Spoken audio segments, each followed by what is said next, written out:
हाँ भाई, आप लोग ये देखिए, ये video BSc second year annual scheme वाले और बीएससी थर्ड सेमेस्टर वालों के लिए है।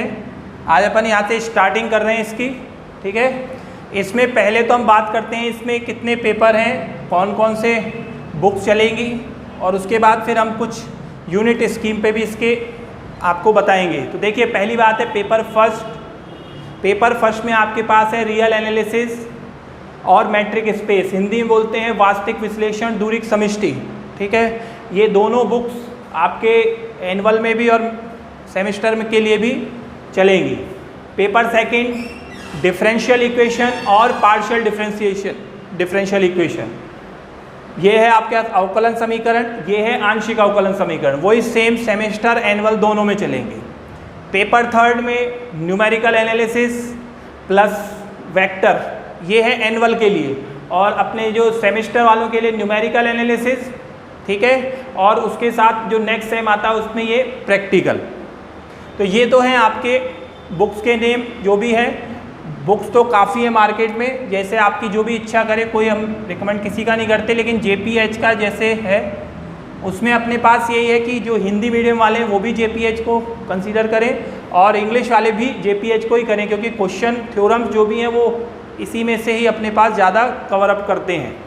अब बात करते हैं इनकी यूनिट के हिसाब से। तो ये है, ये तो सिस्टम है एनुअल स्कीम वालों के लिए। क्या क्या है, चैप्टर सेकेंड थर्ड ए तक यूनिट फर्स्ट कवर करेगा। अभी आज हम बात किसकी कर रहे हैं, रियल एनालिसिस की। फिर डिफरेंशियल इक्वेशन और ऐसे ही दो पेपरों को एक साथ अपन लेके चलेंगे। तो अभी है रियल एनालिसिस की बात कर रहे हैं। चैप्टर 2 चैप्टर थर्ड तक, थर्ड ए तक यूनिट फर्स्ट रहेगी, एनुअल स्कीम वालों की बात कर रहे हैं। फिर थर्ड ए से आपके पास थर्ड बी तक प्लस चैप्टर 4 चैप्टर 5, ये है कंटिन्यूटी, ये है डिफरेंशिएबिलिटी यूनिट सेकेंड। फिर आपके पास चैप्टर 4 फिर आ गया, देखिए चैप्टर 4 में कुछ एक टॉपिक है 2 वेरिएबल कंटिन्यूटी, 2 चरों की सांतत्ता, और चैप्टर 6 आपके पास रीमान इंटीग्रल है, वो यूनिट थर्ड में। और चैप्टर नंबर है ये आपके पास 7, ये है यूनिट फोर्थ में। इसके साथ मैट्रिक स्पेस भी है, उसका भी हम जिक्र नहीं कर रहे, वीडियो लंबा हो जाएगा। ये इस बुक का है जो आपको पहले ही बता रहते हैं हम इसमें एक चीज़ आपके लिए, कि ज़रूरी नहीं है कि पेपर में हम सब कुछ पढ़ के जाएं। हम उसके हिसाब से हम चुनते हैं, सिलेक्ट करते हैं कि बढ़िया टॉपिक कौन सा है, किसमें से पूरा क्वेश्चन कवर अप हो जाए, एक से ज़्यादा हो जाए, और फिर उसके बाद टाइम बचता है जब हम दूसरे की तरफ जाते हैं। अब बात करते हैं सेमेस्टर स्कीम की, कि सेमेस्टर स्कीम में चैप्टर 2 का कुछ पोर्शन और चैप्टर थर्ड हमारे पास, ठीक है, पहली यूनिट। चैप्टर 4 में अपने पास बात करें तो यूनिट सेकेंड को कवर करेगा। चैप्टर 5 प्लस चैप्टर 4 का वही 2 वेरिएबल कंटिन्यूटी का यूनिट थर्ड को, और लास्ट में आ जाएगा रीमान, ये यूनिट फोर्थ को। ये है अपने पास थर्ड सेम के लिए, ठीक है ना। इसमें आप ये ना सोचें इसमें भी 4, इसमें 5 यूनिट होंगी। अभी एक मैट्रिक स्पेस का और आएगा, तो अभी हम सिर्फ रियल एनालिसिस वास्तविक विश्लेषण की बात कर रहे हैं, ठीक है ना। ये तो पूरा कंप्लीट है, ठीक है। पढ़ने के लिए हमारे पास यही है कि हम सबसे पहले सिलेक्ट करते हैं कौन सा टॉपिक इंपॉर्टेंट है, किसमें से ज़्यादा वेटेज का हमें क्वेश्चन मिलेगा, और कौन सा टॉपिक हमारे लिए आगे टॉपिक से रिलेट करेगा, ठीक है। तो अपने पास यहाँ पर ये है 2, 3, 4 से हम जो स्टार्ट करने का है वो करते हैं चैप्टर 4 से, चाहे वो सेमेस्टर हो चाहे वो एनुअल हो। इसका भी एक रीज़न है, ये नहीं 2 को छोड़ के कर दिया। यहाँ पे इसका चैप्टर 4 का है कंटिन्यूटी, है continuity of variable, 2 variable 1 variable जो भी है, ठीक है ना। कंटिन्यूटी का इसलिए करते हैं क्योंकि आप लोग पहले पढ़े हुए भी हैं छोटी क्लास में, तो कंटिन्यूटी से आप रिलेट कर पाएंगे। पढ़ाई का तरीका भी यही है, इजी से हार्ड की तरफ, सरल से कठिन की ओर। तो यहाँ पे कंटिन्यूटी करेंगे, फिर यहाँ पे डिफरेंशिएबल आएगा, फिर यहाँ पर इंटीग्रल आएगा, तो सारी चीज़ें एक जैसी मिलती रहेंगी अपने पास, ठीक है ना। तो चैप्टर 4 को स्टार्ट करने का यही रीज़न है, और कोई ऐसा कोई रीज़न नहीं है इसमें, ठीक है ना। बात करते हैं कंटिन्यूटी की। तो अब अपन आते हैं चैप्टर का जो है यूनिट, चैप्टर 4 जो हम बोल रहे हैं, ये सब किसके अकॉर्डिंग बोल रहे हैं, JPH की हिंदी मीडियम बुक के हिसाब से। ये नहीं इंग्लिश वाले भी इसी को परचेज़ करें, आपके लिए बेस्ट रहेगी। मेरा कोई रिकमेंडेशन नहीं है, आपकी जो इच्छा करे वो आप करें। ये है एक आइडल वे में कि एक ही बुक में सारा पैटर्न मिल जाए। अब बात करते हैं हम चैप्टर 4 में, ठीक है। आज ये पहला वीडियो है, इंट्रोडक्शन वीडियो है, इस तरीके से इसको ज़्यादा बड़ा नहीं करेंगे। ये तो है आपके पास सिलेबस। फिर इनका हम समय समय पर मार्किंग, वेटेज, सेमेस्टर इस और एनुअल स्कीम दोनों के लिए हम बताते रहेंगे।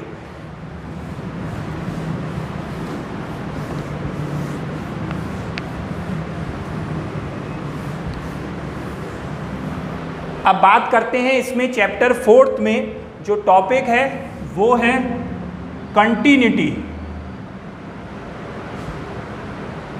सातत्यता। ठीक है, ये है कंटिन्यूटी। सातत्यता के बारे में अगर आपने देखा जाए तो जैसे मैं ये करूं, आपने छोटी क्लास में जैसे पढ़ा भी होगा, जैसे ये ए है, यहाँ से ए से थोड़ा सा हम शिफ्ट करते हैं, यहाँ से थोड़ा सा राइट में शिफ्ट करते हैं, तो इस पॉइंट पर मान लीजिए ये ए पर तो ये पॉइंट आ रहा है इसका, ये हमने a माइनस एच किया तो भी पॉइंट ये यहीं इस पे ये आ गया, यहाँ पे करा तो ये भी, तो ये एक लाइन में ही अगर हो गए तो ये कंटिन्यूटी का काम हो जाता है। मान लीजिए अगर ए पर तो ये आ रहा है पॉइंट, a माइनस एच पर ये हो जाता या इस पर ये है, तो यहाँ तक पहुँचने के लिए फिर हमारे पास ये तो कर्व क्या हो जाता, टूट जाता। तो अब हम हर क्वेश्चन का तो अब आपको बताएंगे नहीं, कर्व करके ये आपने पास हमें छोटी क्लास में हमने कंडीशन सीखी हुई है, left hand limit, right hand limit और फंक्शन की वैल्यू अगर हो जाए तो उस पॉइंट पर वो क्या होता है, कंटिन्यूस होता है। ये हमारा वर्किंग मेथड है, अभी इस पर हम और डिस्कस भी कर देंगे आपको। अब जो यहाँ पर चीज़ करने की है वो ये है कि ये जो कहानी जो भी दी ये कॉशी के अनुसार ज़्यादा है, कॉशी इक्वेशन ऑफ कंटिन्यूटी। ठीक है ना, कॉशी के अनुसार, कॉशी के अनुसार, अकॉर्डिंग टू कॉशी,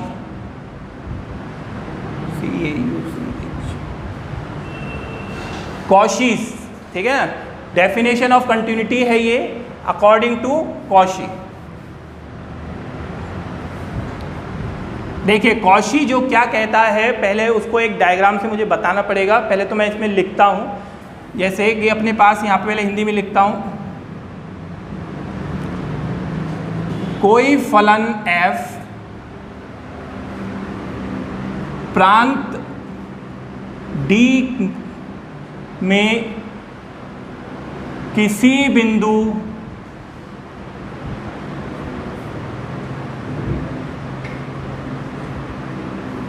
पर सतत होता है यदि और केवल यदि function f is continuous in domain D at point A belongs to R if and only if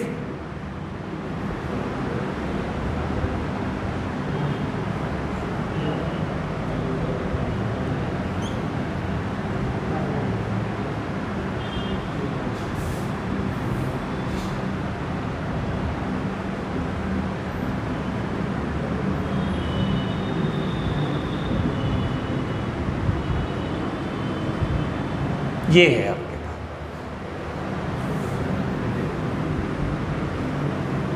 ये है भाई कॉशी की।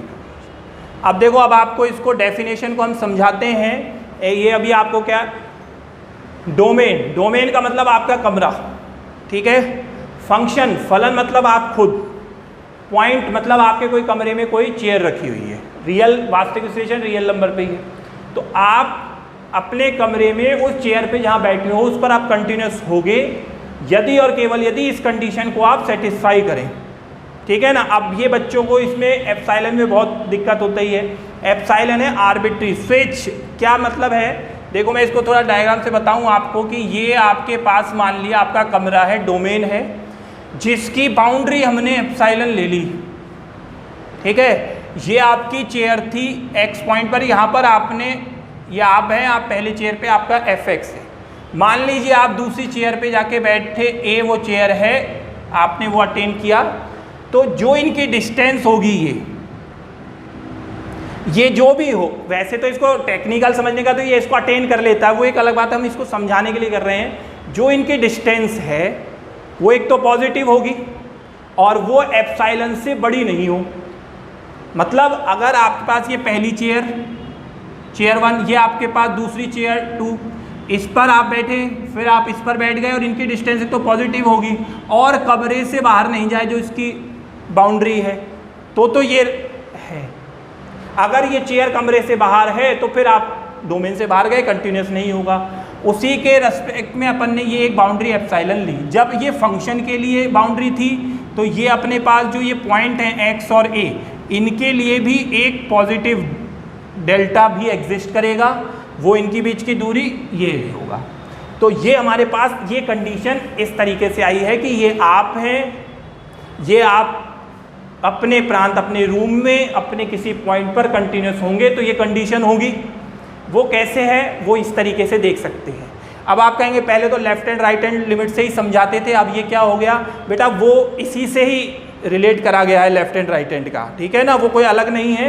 वो कैसे रिलेट करते हैं वो मैं आपको बता दूंगा।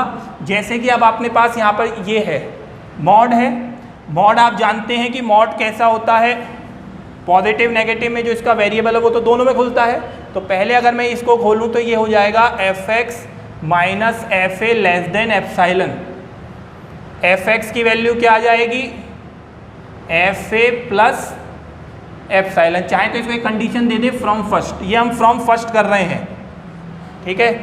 फिर इसमें ये जब ये नेगेटिव में खुलेगा फिर again from first F A minus F x less than epsilon हुआ, तो एफ एक्स जब उधर जाएगा तो क्या हो जाएगा पॉजिटिव, और ए माइनस, ये हो गया सेकंड और ये हो गया थर्ड। सेकंड और थर्ड से अगर हम करते हैं तो ये हो जाएगा एफ ए माइनस, ये हो जाएगा एफ एक्स और ये हो जाएगा एफ ए प्लस। ये अपने को लेफ्ट साइड गया, ये अपने को राइट साइड गया, तो इनके वर्किंग मेथड में अपन ने इसको लिमिट लेके एल एच एल किया और इसको क्या किया आर एच एल किया।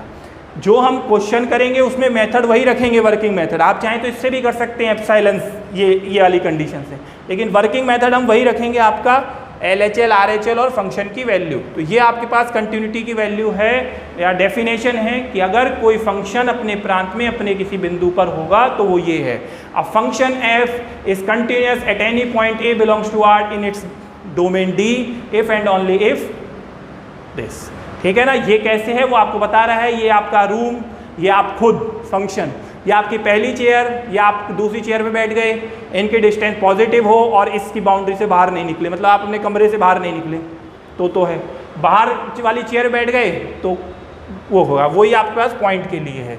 तो ये जो कंडीशन है ये है। ये एप्सिलॉन आर्बिट्री होता है, इसका मतलब है देयर एग्जिस्ट एप्सिलॉन, तो एक पॉजिटिव वैल्यू एग्जिस्ट करेगी, हमेशा ग्रेटर देन 0 ही होगा, ठीक है ना। तो ये अपने पास ये काम हुआ कंटिन्यूटी का। बाकी जो अपनी वर्किंग मेथड है वो तो वो है ही है, देख लीजिए आप इसको। ये हमारे पास कॉशी की डेफिनेशन है, ठीक है ना।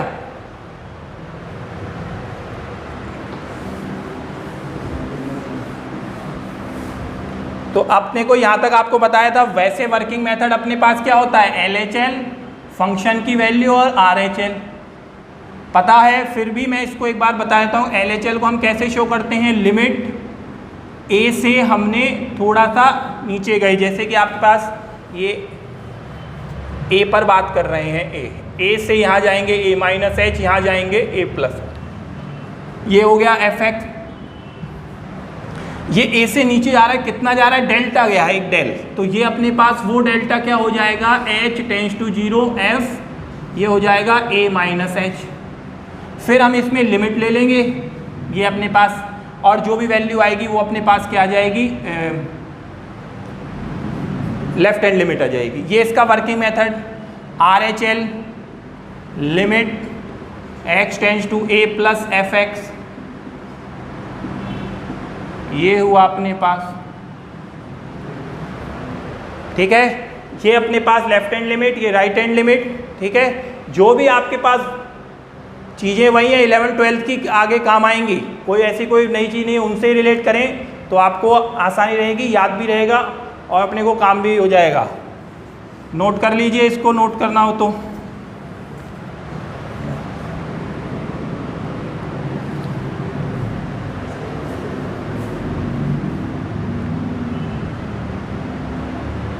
चलिए भाई, अब मैं एक क्वेश्चन करता हूं। एक एग्जाम्पल के उसमें अभी और भी आपको बताएंगे। x माइनस 1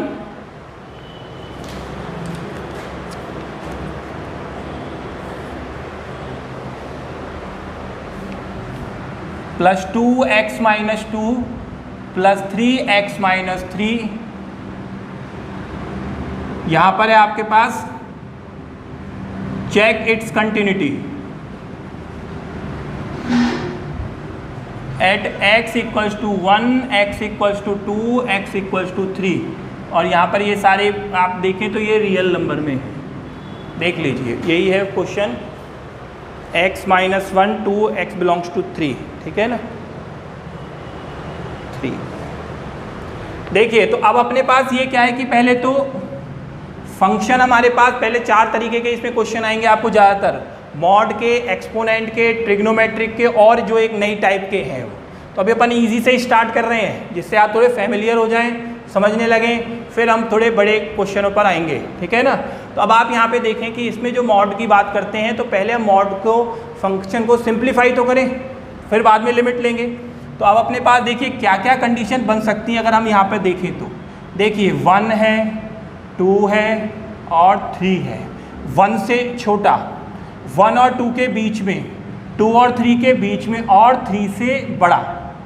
4 कंडीशन बनी है हमारे पास। तो चारों कंडीशनों के लिए हम वेरिएबल लेके चलेंगे और फंक्शन की वैल्यू निकालेंगे। तो देखिए पहली कंडीशन, जब x 1 से छोटा हो। अब आप ये कहोगे आपने बराबर की तो बात बताई नहीं, बराबर की बात हम आगे जिक्र कर देंगे। अभी आप देखिए x लेस देन 1 की बात करें तो x लेस देन 1 के लिए आप देखिए यहाँ पर x लेस देन 1 ले लिए, मान लीजिए 0.5 ले, तो नेगेटिव संख्या बड़ी रहेगी सब में। तो जो इनकी रिजल्टेंट हो, मतलब जो वेरिएबल अंदर का, वो क्या होगा, नेगेटिव में होगा। तो अपने पास यहाँ पर देखेंगे तो ये कैसे होगा, वेरिएबल x माइनस 1, ये भी नेगेटिव में और ये भी नेगेटिव में। सॉल्व कर लें,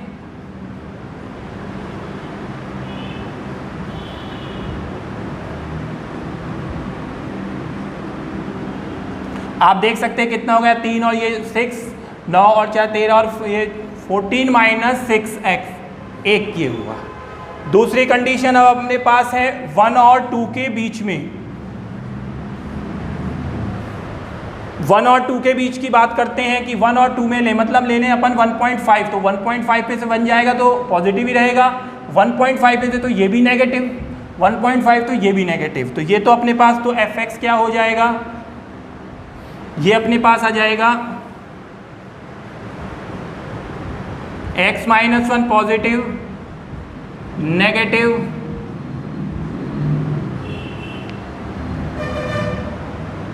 और इसको हम सॉल्व कर लें, x minus 1 2x plus 4 minus 3x plus 9, देख सकते हैं। और अब लास्ट में इसको डायरेक्ट हम लिख दें तो कितना आ जाएगा, देखिए आपके पास ये हो जाएगा कितना 5, और ये हो जाएगा माइनस का 4, और ये हो जाएगा 12 माइनस का 4x, ठीक है। ये मैं वैल्यूज़ अपने पास हैं 14 माइनस 6x और ये 12, ये मैं यहाँ पर वैल्यू लिख लेता हूँ। पहली वैल्यू आई 14 माइनस 6x, फिर आई है 12 माइनस 4x। अभी मैं रब करूँगा तो फिर मुझे ज़रूरत पड़ेगी, तो इसलिए मैंने इसको लिख ली है। देख सकते हैं आप लोग, ये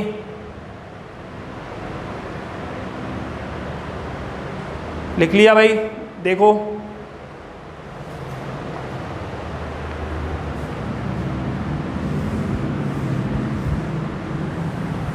अब बात करेंगे 2 और 3 के बीच में।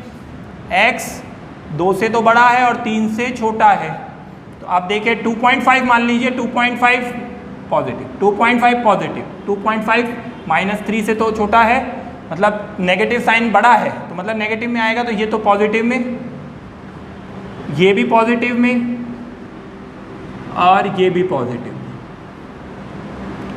x minus 1 2x 3x plus 9, देखो भाइयों ये तो ख़त्म। फिर कितना हो गया, माइनस का 5 और कितना आ जाएगा 4, और लास्ट हो गया अब अपने पास ग्रेटर देन 3.5, सारे अब क्या हो जाएंगे पॉजिटिव में, x माइनस 1 ब्रैकेट अप,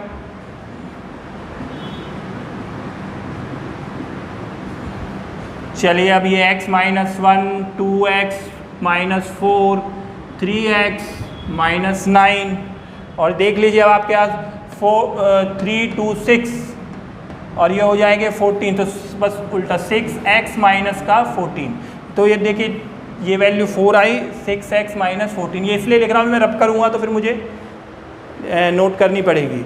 अब आपको जैसे 1 पे भी करनी है, 1 पे भी अगर करनी है तो आपको इक्वल की ज़रूरत पड़ेगी। देखो मैंने इक्वल कहीं भी नहीं किया है, इक्वल मैं अभी आपको समझा दूंगा, बड़े और छोटे की बात कर रहा हूँ यहाँ पे, ठीक है ना। तो बड़े और छोटे के लिए मैंने आपको बता दिया है, 1 से छोटा 1 और 2 के बीच में, 2 और 3 के भी, और पॉसिबिलिटी यही थी, अगर 2 तक होते तो यहाँ तक पॉसिबिलिटी रहती। अब अपने पास ये जो फंक्शन है वो था एक तरीके से सिंप्लीफाई फॉर्म में नहीं था, हमने इसको सिंप्लीफाई कर लिया है, ठीक है। आगे कितना भी आपको, ठीक है, समझ में आना चाहिए, आने के बाद अब सिंप्लीफाई फॉर्म में हो जाए अपने पास, सिंपल तरीके से ही हम सॉल्व करेंगे। अब देखो यहाँ पे लिखने का पैटर्न यही है, देयरफॉर fx, देखो अब वो वैल्यू ऑर्डर में ही लिखें, भूलने का भी कोई चांस नहीं होगा। ये कब थी, 1 से छोटे पर, ये 1 और 2 की, ये 2 और 3 की, और ये 3 से। अब देखो अब आप यहाँ पे देखो इक्वल नहीं लगाया है, इक्वल बताओ इक्वल कहाँ लगेगा, इक्वल देखो 1 की बात करते हैं अपन एक पॉइंट के लिए, इक्वल यहाँ लग सकता है, इक्वल यहाँ लगा सकते हैं, कहाँ लगाएं, किस में लगाएं, बताओ भाई किस में लगाएं, इक्वल किस में लगाएं, यही तो है समझने की चीज़। कहीं कोई इसका सेकंड थर्ड से कोई मतलब नहीं है, छोटी क्लास में आपने पढ़ा जरूर है। यहाँ पे एक देखिए इक्वल चाहे आप यहाँ लगाएं चाहे आप यहाँ लगाएं कोई फ़र्क नहीं पड़ेगा। आप देखो यहाँ लगा दिया मैंने, तो मतलब फंक्शन x बराबर 1 के लिए डिफाइन हो गया, और x बराबर 1 पर इसकी वैल्यू निकालो तो 6 × 1 रखो, कितना आएगा, 8 आएगा, समझ लो इसको, काम की चीज़ है। और यहाँ अगर 1 रख दोगे तो यहाँ पर ये फंक्शन 1 के लिए डिफाइन हो जाएगा, f1 की वैल्यू यहाँ रखोगे 12 - 4 8 आएगा, 8 यहाँ भी आएगा, 8 वो आना वही है, ठीक है ना। तो इसलिए 1 के लिए अपने को इक्वल उसमें नहीं, हम यहाँ पे देखते हैं, आप चाहे तो यहाँ लगा दें और चाहे तो आप यहाँ लगा दें, कोई दिक्कत नहीं होगी। लेकिन जब आपने यहाँ लगा दिया तो अब ये यहाँ नहीं लगेगा, दोनों एक साथ नहीं होंगे। अगर आपने यहाँ पे ले लिया तो इसको आप छोड़ दो, और जब अगर आपने यहाँ लगा दिया तो यहाँ छोड़ दो, और जब यहाँ लगा दिया तो फिर अब यहाँ नहीं लगेगा, ठीक है ना। तो ये आपने मान लिया ये यहाँ कर दिया, कहीं पे भी एक जगह कर दें। अब 2 का भी चेक कर लो, मान लो 2 इक्वल के लिए कर दिया, 12 - 4x, 4 × 2 8, 12 - 8 कितना होगा, 4 ही आएगा। और यहाँ पर अगर इक्वल कर दिया तो फिर ये क्या आएगा, 4 है ही। तो चाहे आप यहाँ लगा दो चाहे आप यहाँ लगा दो, कहीं पे भी लगा दो, कोई फ़र्क नहीं पड़ेगा, यहाँ लगा दे, परंतु दोनों पे नहीं लगाएंगे। अब यहाँ पे ये कर दिया, ठीक है। अब यहाँ पे ये 3 इसके लिए इक्वल कर दो, और ये ग्रेटर देन के लिए, ये कंडीशन हो गई यहाँ पे। अब हम यहाँ पर टेस्ट कर रहे हैं x = 1 पर, ये आप लिखेंगे टेस्ट ऑफ कंटिन्यूटी, सान्तता की जांच x बराबर 1 पर, ठीक है। ये है लिखने का तरीका। तो पहले तो हम लिखेंगे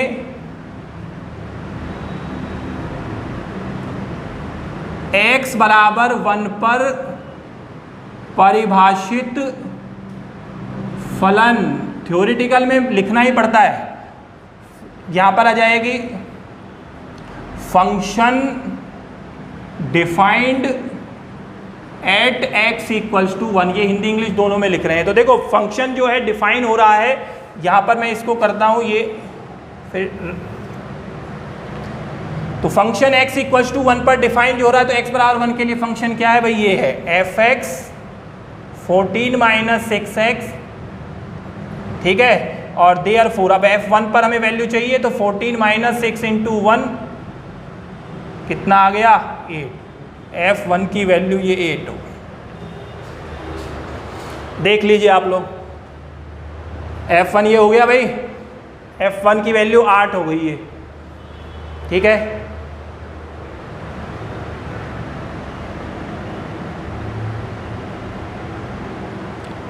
अब देखो भाई यहाँ पे LHL,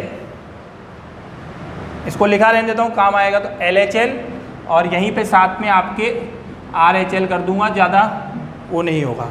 LHL मतलब एक से छोटा कर रहे हैं अपन, तो LHL में limit x tends to -1 fx, ठीक है।